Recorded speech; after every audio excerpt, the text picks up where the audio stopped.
सभी को प्रणाम।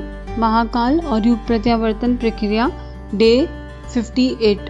परम पूज्य गुरुदेव वंदे माता जी को हृदय में धारण करते हुए उनसे प्रार्थना कि इस स्वाध्याय के माध्यम से हम सभी का उचित मार्गदर्शन हो, उनकी प्रेरणा, महाकाल की प्रेरणा हम सबके भीतर, हम सबके हृदय में जागृत हो। इसी के साथ आगे बढ़ते हैं। हम नया टॉपिक कल गुरुदेव ने लिया था, हम बदले तो युग बदलेगा, और गुरुदेव संग्रह की प्रवृत्ति के बारे में समझा रहे थे कि सतयुग का आधार परमार्थ है और संग्रह अब संभव नहीं है किसी भी तरह का, और जिसके पास जो भी क्वालिटी है, जो भी क्वालिफिकेशन है, उसको समाज के हित में लगाना होगा। और फिर इसी के आधार पर गुरुदेव दान की इम्पोर्टेंस समझा रहे थे। आगे इसमें पढ़ते हैं। लोग अपने बच्चों को सुसंस्कारी बनाते थे, पर उनके लिए दौलत छोड़ने जैसी दुश्मनी की बात नहीं सोचते थे। जहाँ अध्यात्मवाद का यही सुनिश्चित दृष्टिकोण कार्यान्वित होगा, वहाँ पाप, शोषण, अनीति, दुष्टता के लिए कोई गुंजाइश न रहेगी। लोभ और मोह ही सामाजिक अव्यवस्था, अपराध और असंतोष उत्पन्न करते हैं। लोभ और मोह की बात गुरुदेव ने पहले भी की कि जो है इनिशियल चैप्टर्स में गुरुदेव ने बताया ना, 3 शत्रु हैं, 3 असुर हैं, लोभ, मोह और अहंकार। तो यही गुरुदेव बता रहे हैं कि यही सबसे ज्यादा असंतोष उत्पन्न करते हैं। इनसे तो बाहर आना पड़ेगा, और इनसे बाहर कैसे आना है ये भी गुरुदेव ने विवेक का नेक जागृत हो, ये उपाय भी गुरुदेव पहले समझा चुके हैं।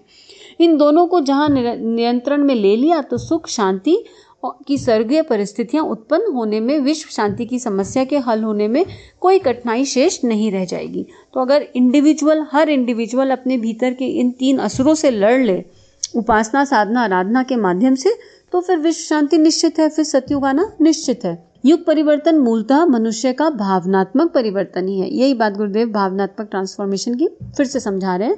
आज हमारे व्यक्तिगत जीवन को वासना और तृष्णा ने बुरी तरह आच्छादित कर लिया। मनुष्य की अधिकांश क्षमता इन्हीं 2 तुच्छ प्रवृत्तियों की बलिवेदी पर चढ़ती जा रही है। शरीर को सजाने, रंगाने, मौज मदा का आस्वादन करने का सरंजाम एकत्रित करने में अपने बहुमूल्य जीवन का बड़ा भाग खर्च किया जा रहा है। इन लिप्सा लालसाओं की पूर्ति एक छोटी सीमा तक संभव करने में जितना श्रम क्षय लगता है, उसका लेखा जोखा यदि लिया जाए तो एक बहुत ही बड़ी सद्गुणों की अभिवृद्धि में लगाया गया होता, परमार्थ प्रयोजनों में, लोक मंगल के लिए खर्च किया गया होता, तो स्थिति दूसरी ही होती। संसार के महान पुरुषों की पंक्ति में हम अपने को बैठा देखते। इस पैराग्राफ की समरी में गुरुदेव ये बोल रहे हैं कि जितना भी हम समय और अपनी क्षमताओं को बाहरी चीज़ों में, दुष्प्रवृत्तियों में खर्च करते हैं, शरीर की लिप्सा लालसाओं में, इंद्रियों में खर्च करते हैं, अगर उस सारे समय को कलेक्ट कर लिया जाए, उन सारी प्रतिभाओं को कलेक्ट कर लिया जाए, तो लोक मंगल का एक बहुत बड़ा काम हो सकता था, जो नहीं हो पा रहा है। क्यों? क्योंकि हम लोग परमार्थी नहीं बन पा रहे। अभी हमारा स्वार्थ, हमारी सोच संकीर्ण हो रखी है। तो इसी से गुरुदेव कह रहे हैं, और इसी वजह से हम लोग जो है महामानवों की श्रेणी में नहीं आ रहे हैं, हम बिल्कुल अभी निम्न कोटि की श्रेणी में, और ये मूल्यांकन हमें अपना स्वयं ही करना पड़ेगा, कोई और नहीं कर सकता। हमें अपने भीतर खुद ही झांक के देखना पड़ेगा कि हम हमारे आत्मा के मूल गुण से कितना दूर हैं। आत्मा के मूल गुण तो सबके लिए एक ही है, प्रेम, करुणा, संवेदना, परमार्थ, और उससे हमारा डिस्टेंस कितना है, ये हमारे भीतर हम ही झांक सकते हैं। महामानवों के जीवन पर गंभीर दृष्टिपात करने से हमें एक ही निष्कर्ष पर पहुंचते हैं कि उन्होंने व्यक्तिगत महत्वाकांक्षाओं को, लालसाओं को तिलांजलि दी, सादगी से जीने का व्रत लिया, जो आसानी से मिल गया उतने रूखे सूखे में संतोष करके शरीर यात्रा का ढर्रा चलते रहना पर्याप्त माना। यह रीति नीति अपनाते ही मस्तिष्क में जो असंख्य कामनाओं की आग मरघट की चिताओं जैसी चलती है, वह शांत हो गई। गुरुदेव जो हमारी कामना है, उन्हें मरघट की आग, चिताओं के बराबर बता रहे हैं।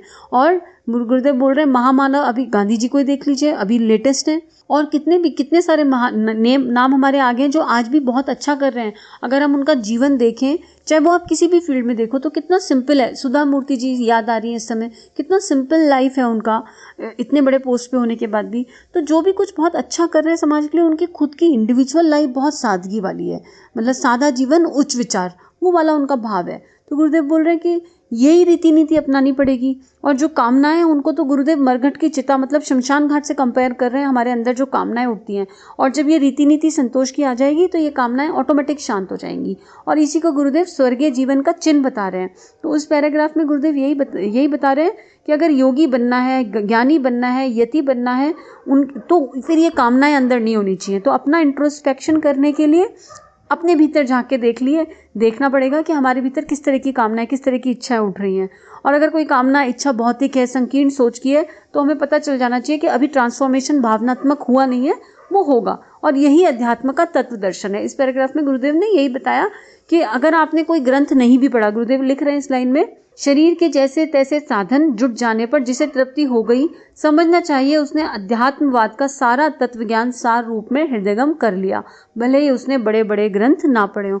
तो गुरुदेव तत्व रूप में बोल रहे हैं कि बहुत बड़े बड़े ग्रंथ पढ़ने की जरूरत नहीं है, अपने जीवन को देख लो, और अगर आपके जीवन में ये सारी कंडीशंस ट्रू हो रही हैं, यति योगियों वाली, तपस्वियों वाली, तो फिर अध्यात्म आपके जीवन में ऑटोमेटिक आ गया। अध्यात्म कोई अलग से लाने की चीज नहीं है।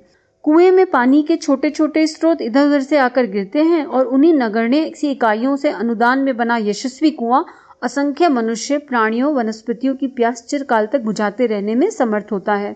कुएं का सारा यश उन जल धमनियों के आत्मदान का प्रतिफल है। यदि वे संकीर्ण होती, अपना अपना सोचती, अपनी संपत्ति को मुफ्त में देने से कतराती, तो इस संसार में एक भी कुआं न बनता और यहाँ सब कोई कमी के प्यास से तड़पकर अपना अस्तित्व गवा चुके होते। गुरुदेव कितना सुंदर एग्जाम्पल कुएं का दे रहे हैं कि हम ये ना सोचें कि हमारे एक के देने से क्या हो जाएगा। सबसे इंपॉर्टेंट बात, अगर वो एक एक नदी ये सोचती, एक एक धमनी ये सोचती मेरे अकेले के करने से क्या हो जाएगा, तो कैसे बात बनती। कुआं बना क्योंकि बहुत लोगों ने आत्मसमर्पण किया, बहुत सी नदियों ने। तो एज एन इंडिविजुअल युग परिवर्तन कब होगा, जब हमारे अंदर, हमारे भीतर परिवर्तन हो जाएगा। हम अपना रोल तो अच्छे से निभा लें, जो हम अपना बेस्टेस्ट कर सकते हैं, और वो इंट्रोस्पेक्शन हम खुद ही कर सकते हैं। और फिर ये ना सोचें कि कुआं बनेगा या नहीं, कुआं बनाना महाकाल का काम है, वो बना लेंगे, लेकिन are we alert as an individual, हमारे भीतर जाग गया तो बस सब हो गया। आगे गुरुदेव इसी में लिख रहे हैं, संसार की सुख, शांति, समृद्धि और सुंदरता एक यशस्वी कुएं की तरह है, जिसे सजीव रखने के लिए कुछ जल धमनियों का, उत्कृष्ट आत्माओं का निरंतर अनुदान मिलते रहना आवश्यक है। इसको गुरुदेव बहुत इंपॉर्टेंट बता रहे हैं। तो अगर ये पढ़ते हुए, ये सुनते हुए आपके भीतर एक भाव प्रवाह आ रहा है, तो उसे रोकिए मत, उसे स्वार्थ में कन्वर्ट होने मत दीजिए। बस अभी संकल्प ले लीजिए, मन में जो संकल्प उदय हो रहा है उसे बस ले लीजिए कि अब जो भी क्वालिटी, जो भी प्रतिभा हमारे अंदर है, चाहे वो धन के रूप में हो, चाहे वो आपकी क्वालिटी हो, चाहे आपका प्रोफेशन हो, उसका एक मेजर अंश हम परमार्थ के लिए लगाएंगे। इन दिनों भारी दुष्काल इसी सत्प्रवृत्ति पर पड़ गया है। लोग अपनी व्यक्तिगत तृष्णाओं की पूर्ति में पांव से लेकर सिर तक डूब गए हैं। दान, पुण्य एवं पूजा पाठ के नाम पर राई रत्ती जैसे उपकरण इस आशा से खर्च करते हैं कि अगले ही दिनों वह लाख करोड़ गुना होकर उन्हें मिल जाएगा। ये बहुत ही पेनफुल लाइन है। गुरुदेव को कितना कष्ट हुआ होगा इसे लिखते हुए भी, कि जो कर रहे हैं ना अच्छा काम, वो निष्काम भाव से नहीं कर पा रहे हैं, समर्पण के भाव से नहीं कर रहे हैं। करते हुए भी मन में ये लालच है, लोभ है, जिस लोभ रूपी शत्रु से लड़ना है, यहाँ करते हुए भी ये लोभ है कि इससे नेम मिलेगा, फेम मिलेगा, और अगर 10 रुपए दिए तो 10 करोड़ों के वापस आ जाएंगे। भगवान को भी रिश्वत दे रहे हैं। ये वाली बात गुरुदेव यहाँ समझाना चाह रहे हैं कि थोड़ा बहुत खर्च करते हैं। पहले तो प्रतिभा का 1%, अपनी सैलरी का 10% भी लोग नहीं देते। अगर देखा जाए तो 10% भी खर्च नहीं कर सकते। और यहाँ पे इंडिविजुअल की बात है, ये नहीं है कि अगर मैं वाइफ हूँ तो मैं अपने हस्बैंड से एक्सपेक्ट करने लगूँ। मुझे एज एन इंडिविजुअल अपनी क्षमता देखनी है, मेरे को भगवान ने क्या क्वालिटी दी है, ज़रूरी नहीं है वो धन के रूप में हो, और फिर उसका मैं कितने परसेंट लगा रही हूँ, कितने परसेंट उस चेतना का, जो क्वालिटी भगवान ने दी है, उसका खर्च भगवान के नाम पे कर पा रही हूँ। और वो भी किस लिए, स्वार्थ के लिए नहीं, परमार्थ के लिए। बदले में कुछ चाह के नहीं कि कल को हम ये कहने लगे अरे हमने तो अपना जीवन लगा दिया, हमें तो कुछ मिला नहीं है, XYZ। ये सब फिर फॉल्स आइडेंटिटी के साथ करने वाली बात हो जाएगी। गुरुदेव यही बात यहाँ समझाना चाह रहे हैं।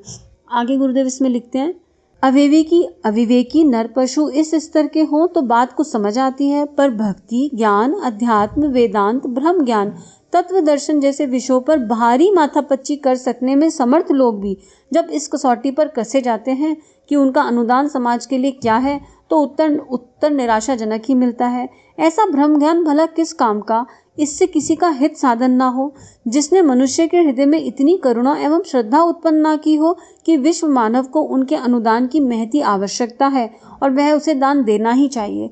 ये बहुत सच बात लिख रहे हैं गुरुदेव कि, और ये एग्जाम्पल मैंने प्रैक्टिकली अभी फील भी किया है, किसी के लिए पर्सनल नहीं, पर मैंने फील किया है कि अभी जैसे इतनी बड़ी विषम परिस्थिति आई, तो एक सिंपल सा अंशदान था कि हम जो हमारे हेल्पर्स हैं उनको जो है समभाव से, बिना एक्सपेक्टेशन के, बिना ये सोचे कि वो लौट के हमारे यहाँ काम करने आ पाएंगे या नहीं आ पाएंगे, वो अपने गांव जाएंगे या नहीं, जितना सम बन सके उनकी हेल्प कर सके, ये एक मिनिमम था। पर इसमें भी लोगों ने क्वेश्चन मार्क लगा दिए। ठीक है, जिसको जो भाव भगवान दे दें, किसी के भाव पे यहाँ क्वेश्चन मार्क नहीं है। और अपने भीतर भी झांक के देखा अगर, तो पता चला कितने महीने, मतलब यहाँ करेज चाहिए। अगर आप एज एन इंडिविजुअल देना चाह रहे हो तो आपकी फैमिली का सपोर्ट है या नहीं है, नहीं है तो आपको आवाज़ उठानी पड़ेगी। कुछ ऐसी चीज़ें होती हैं जहाँ आप चुप नहीं रह सकते, आप मौन नहीं रह सकते हो, तो इंडिविजुअली आपको आवाज़ उठानी पड़ेगी कि नहीं, हमारी सैलरी तो आ रही है ना, हमारी लाइफ में तो कोई दिक्कत नहीं आई ना। अगर हमें अनवरत मिल रहा है, हमारी सैलरी आ रही है, तो क्या हम अपने जो हमारे लिए अपने जीवन का इतना महत्वपूर्ण समय और अंश खर्च कर रहे थे, पैसे देके किसी को खरीदा तो नहीं जा सकता, तो क्या हम सेवा भाव से उनकी सेवा नहीं कर सकते? पर ऐसा देखा गया कि बहुत लोगों ने खुले दिल से किया, लेकिन बहुत लोग ये भी सोचते रहे कि अरे मेड्स हैं, इनको देना चाहिए कि नहीं देना चाहिए, लौट के आएंगी कि नहीं आएंगी, और दे रहे हैं तो प्रतिफल क्या होगा, जब आएंगी तब हमारा एक्स्ट्रा काम तो नहीं करेंगी। इस तरह की सोच भी लोगों में चली।